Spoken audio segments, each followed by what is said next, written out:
Le 26 avril 1986, le réacteur numéro 4 de la centrale Vladimir Ilitch Lénine, située à Tchernobyl en Ukraine, explose et provoque une des plus importantes catastrophes nucléaires de l'histoire.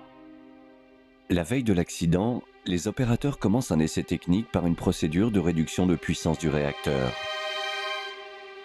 Entre 13h et 23h, contrairement au programme initial, le réacteur est maintenu à mi-puissance à la demande du centre de distribution électrique.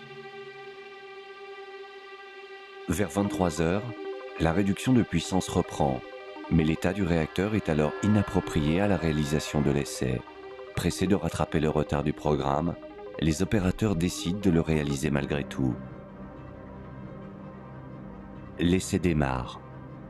Les vannes d'alimentation en vapeur de la turbine sont fermées.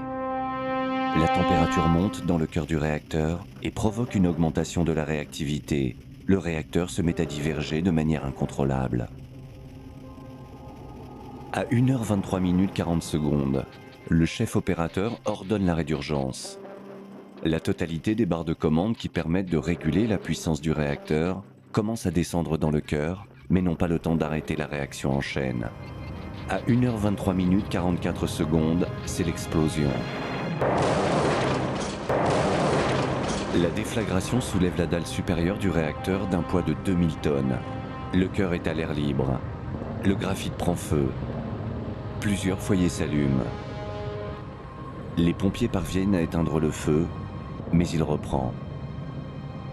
4 d'entre eux meurent dans la nuit.